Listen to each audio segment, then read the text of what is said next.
आत्मने प्रणतक्लेशनाशाय गोविंदाय नमो नमः। ईश्वरो गुरुरात्मेति मूर्तिभेदविभागिने व्योमवद्व्याप्तदेहाय दक्षिणामूर्तये नमः। शंकरं शंकराचार्यं केशवं वादरायणं सूत्रभाष्यकृतौ वन्दे भगवन्तौ पुनः पुनः। श्रुतिस्मृतिपुराणानाम् आलयं करुणालयं नमामि भगवत्पादं शंकरं लोकशंकरम्।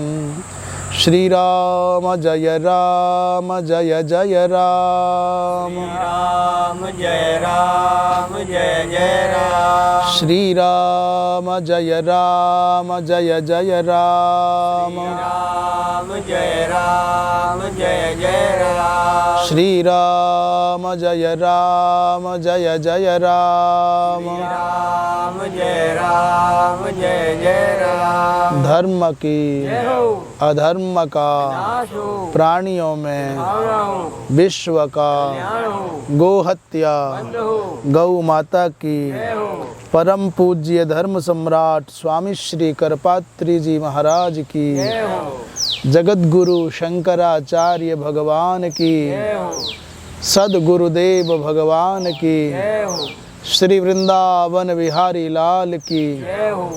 हर हर महादेव। आदरणीय श्री नारायण जी महाराज एवं सभी धर्मानुरागी सज्जन वृंद, श्रीमद् भगवद गीता के माध्यम से जो भगवान का अनमोल संदेश है, मानव जीवन को उपकृत करते हुए भगवान का जो उपदेश है, उसके विषय में चर्चा चल रही है। भगवान कृष्ण अर्जुन को संबोधित करते हुए मानो हम सबको उपदेश देते हैं। प्रसंग चल रहा था कि जैसे व्यक्ति त्याग और संन्यास से संबंधित चर्चा चल रही थी, उसमें कौन से कर्म त्याग देने चाहिए, कौन से नहीं त्यागने चाहिए। जैसे शास्त्र कहता है झूठ मत बोलो, तो ये निषिद्ध कर्म है। सुराम न पिबेत, ये निषिद्ध कर्म है, शराब नहीं पीनी चाहिए। शास्त्र ने स्पष्ट इसको निषेध किया। कलंजम न भक्षयेत, माने आश्चर्य की बात यह है कि शास्त्र ने प्याज नहीं खाना चाहिए, ये भी स्पष्ट उल्लेख किया, धारा है कि नहीं करना है। ऐसे साथ में कहा कि सत्यम ब्रूयात, सत्य बोलो। धर्म का आचरण करना चाहिए, विधि करना चाहिए क्या ये भी बताया, और क्या नहीं करना चाहिए ये भी बताया। उसमें कुछ कर्म ऐसे हैं जिनको नित्य कर्म कहा जाता है। नित्य कर्म जैसे संध्या वंदन है, अग्निहोत्र आदिक है। और नैमित्तिक कर्म है कि अब आपको स्वर्ग प्राप्ति की इच्छा है तो ये कार्य करो, ये पुण्यार्जन करो। नैमित्तिक ऐसा है जैसे पुत्र हो गया तो आपको पुत्र होने के बाद में जातेष्टि करो। तो नित्य और नैमित्तिक कर्मों के बारे में चर्चा करते हुए कह रहे हैं एक तीसरा भी प्रकार का कार्य है। क्या कर्म? काम्य कर्म। आवाज आ रही है वहां तक? काम्य कर्म क्या है? जैसे आपकी इच्छा है पुत्र प्राप्त करने की, तो पुत्र प्राप्ति के लिए कोई शास्त्र के द्वारा उपदिष्ट कर्म करो। जैसे दशरथ जी महाराज ने पुत्रेष्टि यज्ञ किया। इन्हीं तीनों प्रकार के कर्मों के बारे में कह रहे हैं। एतान्यपि तु कर्माणि तो भाव तो है कि यज्ञ दान और तपस्या आदि जो कर्म हैं ये अहंकार की भावना से मत करो कि मैं करता हूँ, और फल की इच्छा से भी मत करो। ऐसा भगवान का मंतव्य है, भाव है, करो, परंतु मैं करता हूँ ये अहंकार लेके मत करो।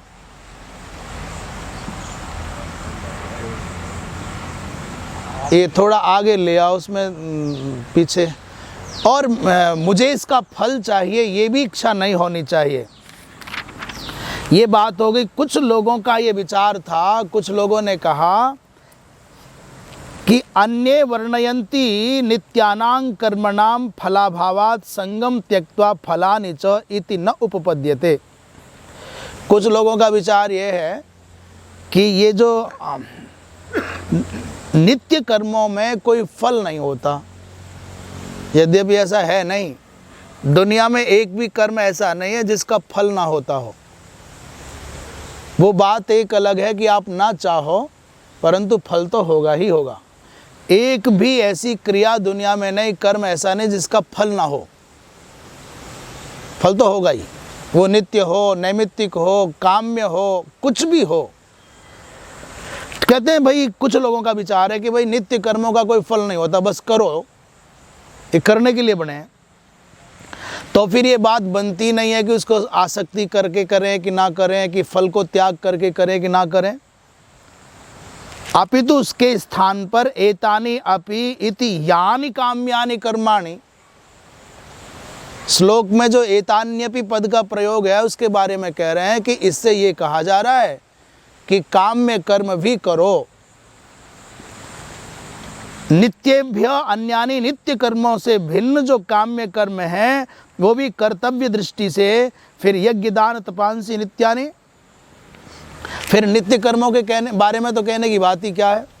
उन आचार्यों ने कहा कि काम्य कर्म भी सन्यासी को करने चाहिए, कोई त्यागना नहीं है। तो शंकराचार्य जी कहते हैं नहीं, वो ये बात ठीक नहीं है। ना तत् असत नित्यानाम, ये बिल्कुल गलत है, ऐसा नहीं हो सकता। सन्यासी जो होगा, वैराग्य भाव जिसके मन में आएगा, वो बखेड़े से बचेगा, वो झमेले से बचता है। वो सोचता है नित्य कर्म भी मैंने किए, मेरे हाथ में माला दिखी, मैंने मौन किया, मैंने प्रवचन किया, मैंने यज्ञ किया, तो लोग कहेंगे बहुत महान महाराज है, बड़ा विद्वान महाराज है, बड़ा तपस्वी महाराज है, और ये बिना मतलब के चिपकेंगे। जो पूर्णतया वैराग्यवान महात्मा है, जो मोक्ष की इच्छा रखने वाला है, वो अपनी विशेषताओं को, अपने गुणों को, अपनी क्वालिटीज़ को छुपा के रखता है। आपने कभी सुना होगा कि अमुक महात्मा थे, वो गाली देते थे, वो डंडा मारते थे, फिर भी लोग गाली खाने, डंडा खाने जाते थे, और लोग ये समझते थे कि इनका डंडा पड़ गया तो अपना काम बन जाएगा। लोग गाली गिन लेते थे कि इतनी गाली दी है, नंबर बन गया। महात्मा जी गाली ना देते, महात्मा जी तो हमको, हमारे पापों को काटते हैं। हमारा काम बने ना, हम डंडा भी खाने को तैयार हैं, गाली भी खाने को तैयार, काम बन जाए, अपना क्या जाए, दे ले 4 गाली और। कुछ महात्मा ऐसी क्रियाएं करते थे जिससे कि लोग उनको पागल समझ लें। मैं फिर कह रहा हूँ, भगत जी यहाँ है नहीं। अभी ये जो भगत जी है यहाँ, इनका कोई भजन बिगड़ा है।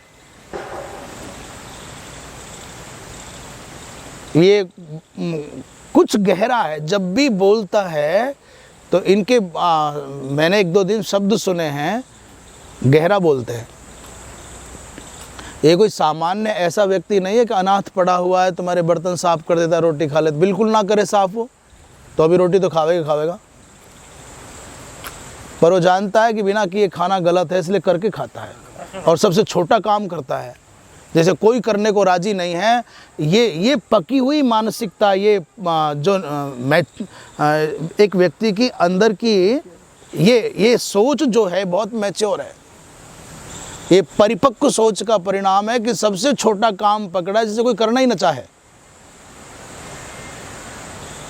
ये हल्का आदमी नहीं कर सकता। हल्का आदमी तो सोचेगा अरे मैंने तो मजदूर समझ लेंगे, और उसे तुम्हारी राम राम की ज़रूरत नहीं है, उसे कपड़े दिखाने की ज़रूरत नहीं है, माला दिखाने की ज़रूरत नहीं है, चंदन दिखाने की ज़रूरत नहीं है।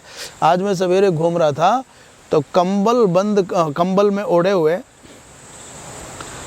और कुछ ऐसा बुदबुदा रहे थे जिसमें से मुझे कई बार गंगा शब्द का तो स्पष्ट मेरे कानों में आया, और क्या बुदबुदाते थे वो मेरी समझ में नहीं आया।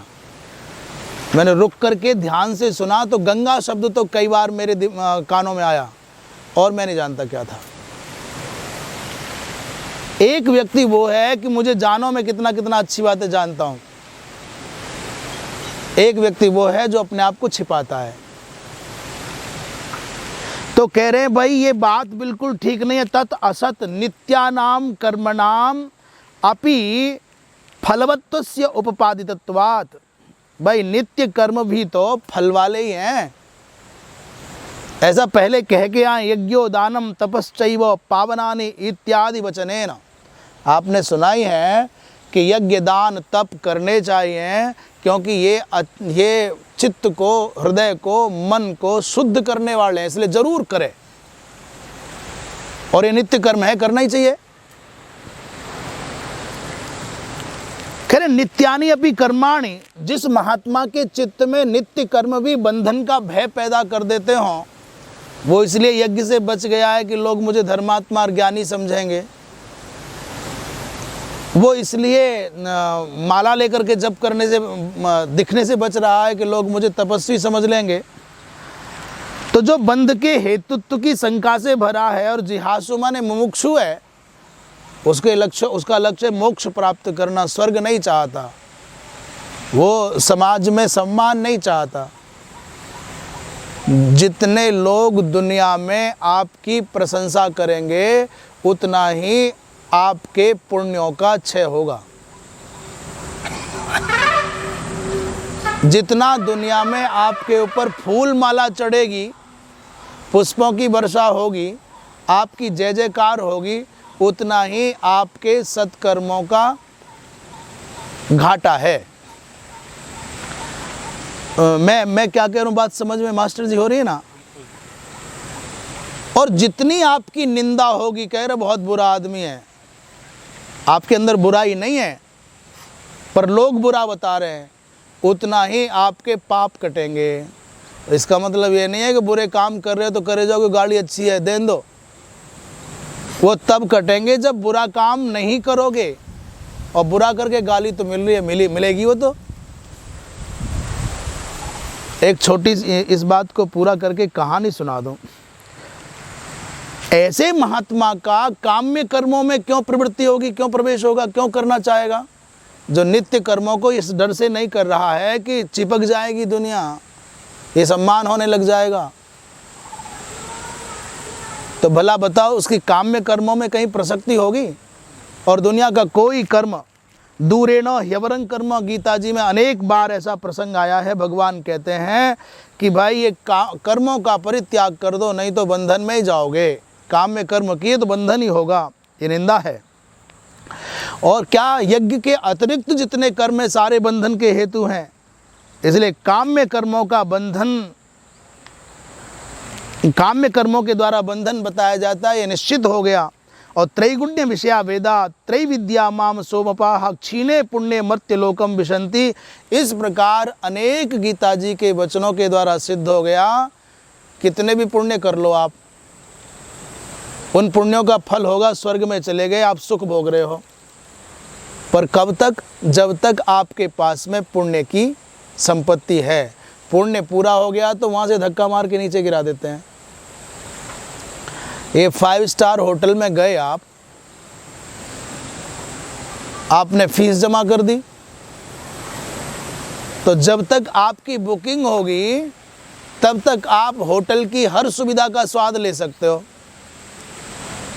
और बुकिंग खत्म हो गई, पेमेंट जो किया था वो पूरा हो गया, तो पहले तो बड़ी विनम्रता से पहले दिन आके बताने वाला, वो महिला हो या पुरुष, sir please sir excuse me और बोलेंगे ऊपर से, बोले कल आपका, इसलिए सर बस बाकी की बात मुस्कुरा करके बोल देंगे। और जैसे ही आपका समय पूरा होगा आप राजी से निकलो तो ठीक, नहीं तो निकाल दिए जाओगे। स्वर्ग लोक में भी ऐसा ही होता है। जब तक आपका पुण्य का पेमेंट है तब तक आप अपने पुण्यों के बल पर स्वर्गलोक का सुख भोग लो, और जैसे ही पुण्य खत्म हो गया तो वहाँ से भी प्यार से कहेंगे चलो भाई साहब नीचे, और नहीं निकलोगे तो धक्का मार के निकाला जाता है। छीणे पुण्य मर्त्यलोकम, माने गिराया जाता है मर्त्यलोक में। इसलिए सारी बातें श्लोकों में लिखी हैं। दूरव्यवहितत्वाच्च न काम्येषु एतानि अपि इति व्यपदेशः। एतान्यपि ये शब्द कहने का प्रयोजन काम्य कर्मों के विषय में नहीं है, ये भी इन नित्यों के विषय में ही है। यज्ञ, हम बात क्या कर रहे थे कि निंदा जो होती है समाज में, बिना पाप किए जो निंदा होगी, आपकी बुराई होगी, उससे आपका घाटा नहीं, भला ये अच्छी बात है। एक राजा थे, अभी राजा है तो उसके विरोधी भी हो जाते हैं। बहुत काम करते थे प्रजा की सुख सुविधा के लिए, परंतु फिर भी गालियां मिलती थी। एक दिन बड़े परेशान होकर के जंगल में महात्मा जी के पास पहुंच गए। जैसे कोई भी दुखी होगा तो भाई सोचता है चलो भाई संत जी के पास चलें, अपने मन का दुखड़ा कह दें। भगवान की हमारी तो कम सुनते हैं, भगवान ये भजन ज़्यादा करते हैं, इनकी सुन लें। किसी मंदिर में माथा टेक आए, संत को माथा टेक आए। एक जंगल में वृक्ष के नीचे विराजमान किसी संत को कहा कि महाराज बड़ा दुख है, बड़ा बेचैन हो, बिल्कुल मन नहीं लगता, बहुत परेशान हो गया हूं। महाराजा ने पूछा, महात्मा जी ने पूछा, महाराज ने पूछा, राजन क्या बात है? बोले महाराज बहुत प्रयत्न करता हूं अच्छा करने का, फिर भी, और ऊपर से सब करने के बाद भी चित्त को शांति नहीं है। तो महात्मा जी ने सब सुन लिया, समझा दिया, बात नहीं बनी तो उस राजा का हाथ पकड़ करके एक गुफा के अंदर ले गए। बोले आओ राजन, तुम्हारी अशांति का कारण क्या है, तुम्हारी परेशानी का कारण क्या है, दिखा देता हूँ। तो राजा और महाराजा दोनों के दोनों झुक करके घुटनों के बल चल करके गुफा के अंदर गए। वहाँ एक बड़ी सी कोठरी थी, उस कोठरी में बहुत भयंकर बदबू आ रही और काले काले रंग का कोई पदार्थ इकट्ठा भरा पड़ा उसमें। राजा ने जल्दी से अपनी नाक पर मुंह रख लिया, महाराज ये क्या बवाल है, कहाँ ले आए नरक में? महात्मा ने कहा कि नरक में नहीं लाया, तेरे किए गए कर्मों का फल है ये, और बेटा भोग के ही कटेगा ये। उस बड़े से ढेर को देख करके, गंदगी के ढेर को देख करके राजा बहुत विचलित हो गया, डर गया। गुफा से निकल करके बाहर आ गए। बोले महाराज बचने का कोई उपाय नहीं है? महात्मा जी ने कहा है, कुछ ऐसा कर्म कर दे, काल्पनिक कर्म कर दे, कृत्रिक कर्म कर दे कि लोग तुम्हें गाली दे दे करके सारी प्रजा तुमको गाली देने लग जाए तो ये कट जाएगा। राजा ने कहा भाई महाराज ऐसा क्या काम करूं? महात्मा जी ने कहा ये तू अपने सर पर रख, ये तेरी टेंशन है। मन में रंच मात्र भी कोई पाप बुद्धि ना हो, पर ऐसा कोई काम कर दे कि लोग तुझे पापी समझ लें और गालियां देने लग जाएं। जितनी ज़्यादा गाली दी जाएंगी उतना जल्दी ये कट जाएगा। राजा को और तो कुछ समझ में आया नहीं, चिंता तुर था, क्या करूं, ऐसा काम क्या करूं। कुछ मंदिरों की संपत्ति गड़बड़ कर दूं, कुछ ब्राह्मणों की जीविका हड़प लूं, क्या करूं? ना ना ये काम तो नहीं करता। अचानक उसी समय उनकी इकलौती पुत्री, बहुत सुंदर युवती थी, उस पुत्री को देख करके उनके दिमाग में एक योजना आ गई। और बहुत प्रेम करते थे अपनी पुत्री से, हर पिता करता है। हमने सुना है कि वैसे तो असली बात तो जो गृहस्थी हैं वही बतावेंगे। हमने ये सुना है कि माँ का रुझान पुत्र की ओर ज़्यादा होता है और पिता का रुझान पुत्री की ओर ज़्यादा होता है। यहाँ तक कि भी सुना है कि जो बातें पुत्र को के साथ बैठ कर के करना संभव नहीं होता, वो बातें पिता अपनी पुत्री को बता करके थोड़ा तसल्ली, हाँ भाई अब मैं सर भारी हो गया, मन हल्का हो गया। अब सच कितना और झूठ कितना मालूम नहीं, सुनी सुनाई बता रहे। वो पुत्री को बुलाया, पुत्री बहुत प्रसन्नता से दौड़ी चली आई और अचानक पहली बार जीवन में अपनी पुत्री के कंधे पर हाथ रखा और बात करते करते करते करते पैदल पैदल राजा बाजार में निकल गया। जैसे दो मित्र चलते हैं, ऐसा समझ लो। लोग ये नहीं समझ रहे कि ये पिता पुत्र हैं, जान रहे हैं पिता पुत्री हैं। अनजानी जगह चले जाओ, बहन भाई हो, आप कौन जाने, सोचेंगे स्त्री पुरुष हैं। तो अपनी पुत्री के कंधे पर हाथ रख करके हंसते हुए एक दूसरे, क्योंकि वो तो ये पुत्री माने बैठा है, वो पिता माने बैठी है, इसलिए इनके प्यार में और संवाद में तो कोई खोट है नहीं।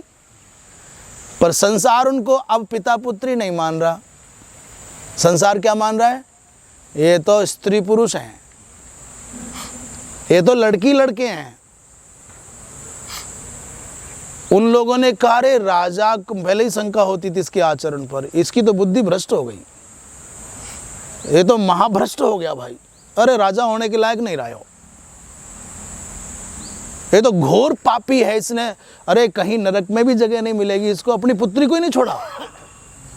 यहाँ कुछ भी नहीं है, वहाँ सब कुछ हो गया। इसने तो रे हद कर दी रे भाई, जो देखे वो 50 को बतावे। महाराज घूमते घामते नगर में शाम हो गई, लौट करके राजा जब तक आया तब तक तो आग की तरह से बात फैल गई।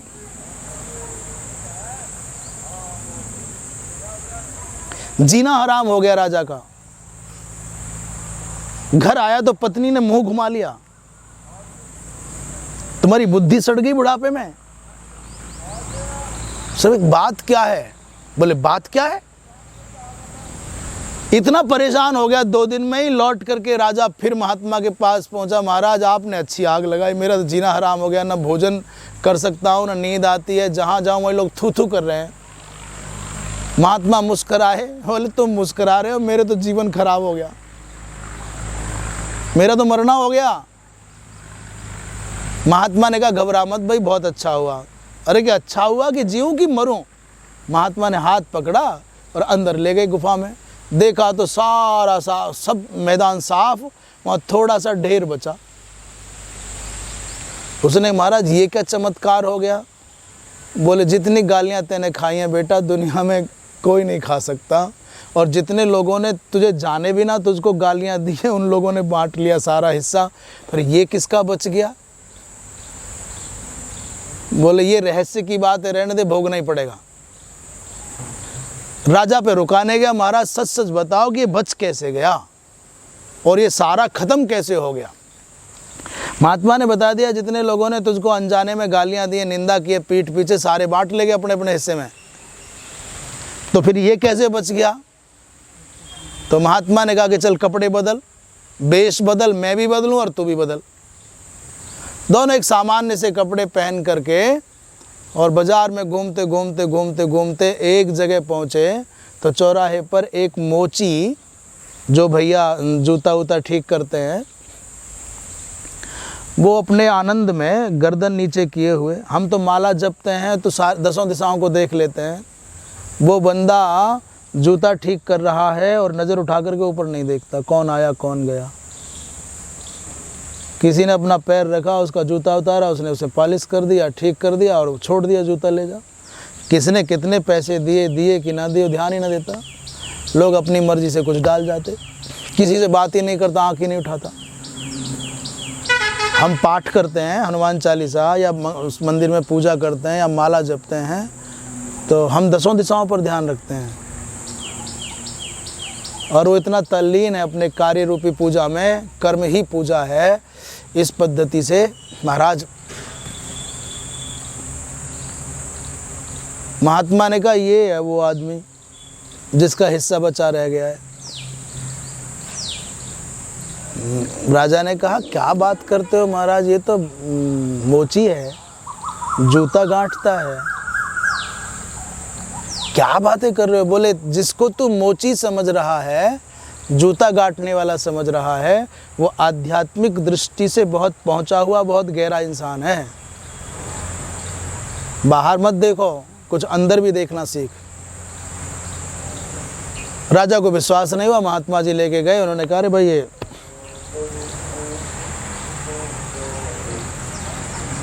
माइक बंद करा दे। बोली वृंदावन बिहारी लाल की। राजा को संकेत किया, महात्मा जी ने पूछा इससे अपने बारे में कुछ पता करो। राजा पूछता है भैया कुछ पता है तुमको? उसने कोई आवाज नहीं दी, अपने काम में लगा है। हमने सुना है राजा बहुत पतित हो गया है,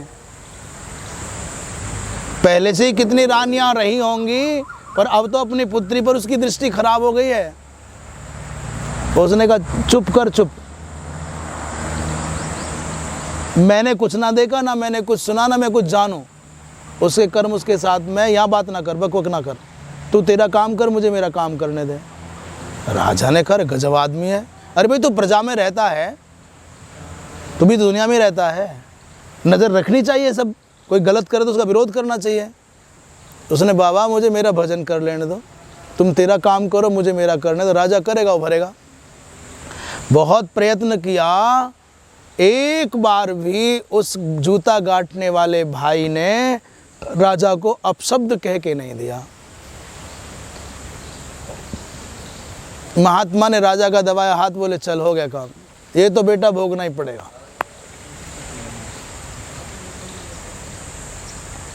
इसलिए महात्मा अपने आप को बचा करके रखते।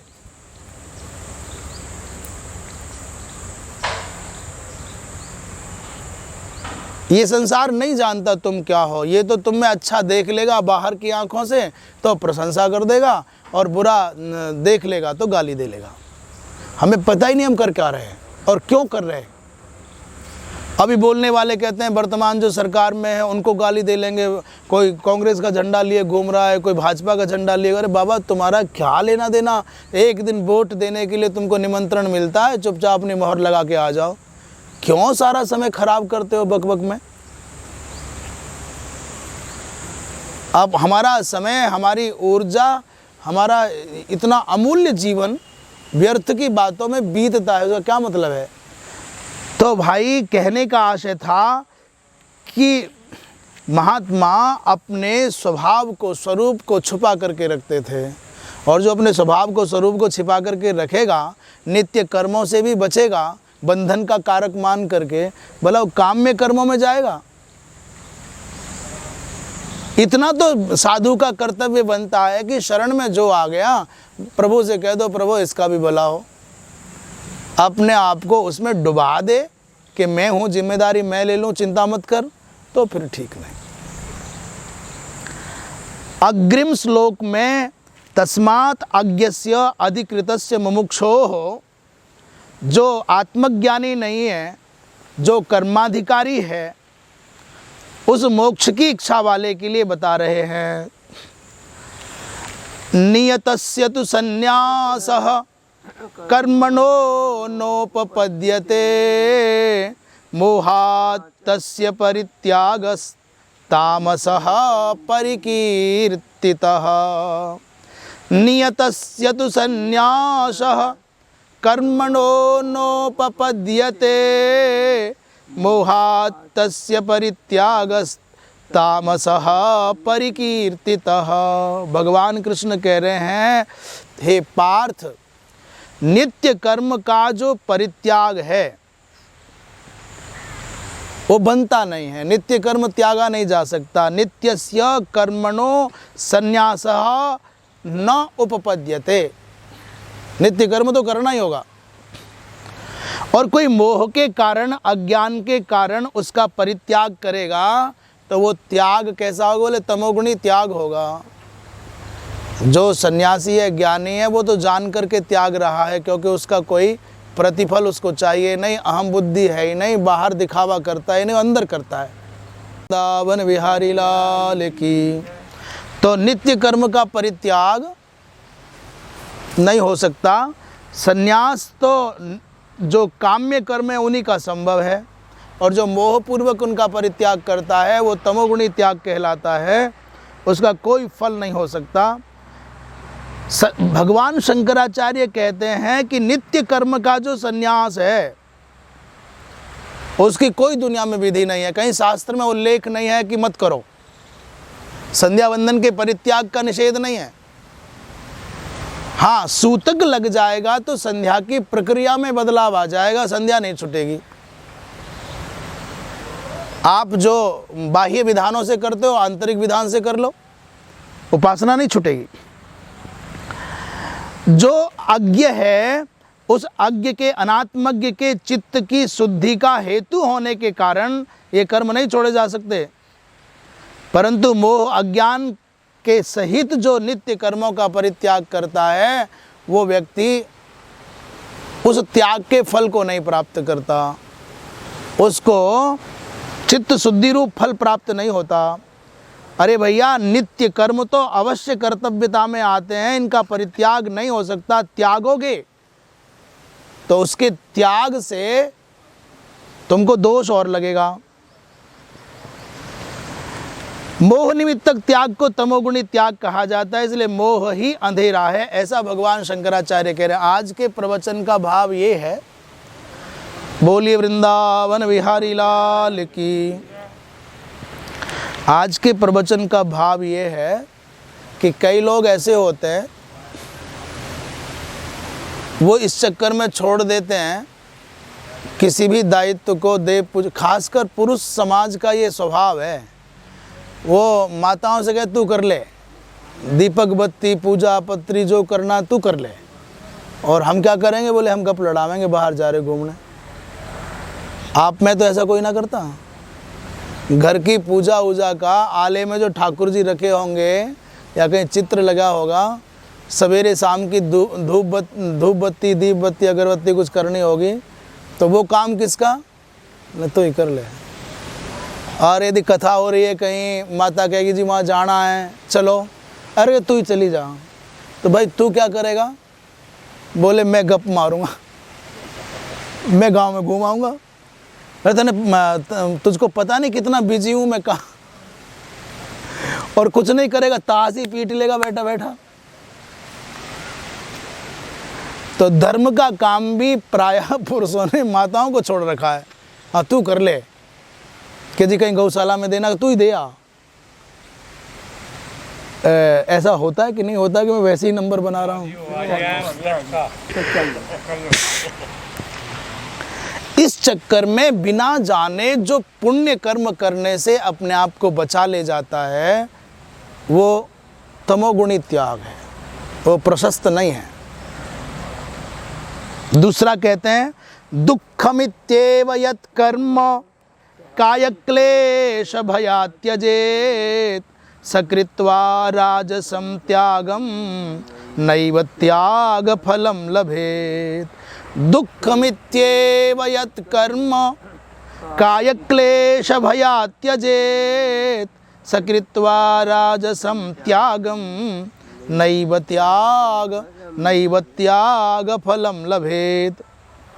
एक दूसरे टाइप के लोग होते हैं, अरे कौन बैठेगा इतनी देर पूजा में, मेरी पीठ में दर्द हो रहा और मेरी पाँव में दर्द होवे, मने नींद आवे, कौन चक्कर में पड़ेगा। कुछ ऐसे होते हैं कि जो करने का अवसर आने पर भी शारीरिक कष्ट को ध्यान में रख करके बिना मतलब के कह रहे 2 घंटा कौन बैठेगा, मेरे तो ना होवे भाई, तू कर ले, अरे भाई तुम कर लो। दुख मान करके, शारीरिक दुख मान करके, कायक क्लेश मान करके और श्रम होगा इस भय से त्याग देता है, ये रजोगुणी त्याग कहलाता है। और इस त्याग का भी कोई फल नहीं है,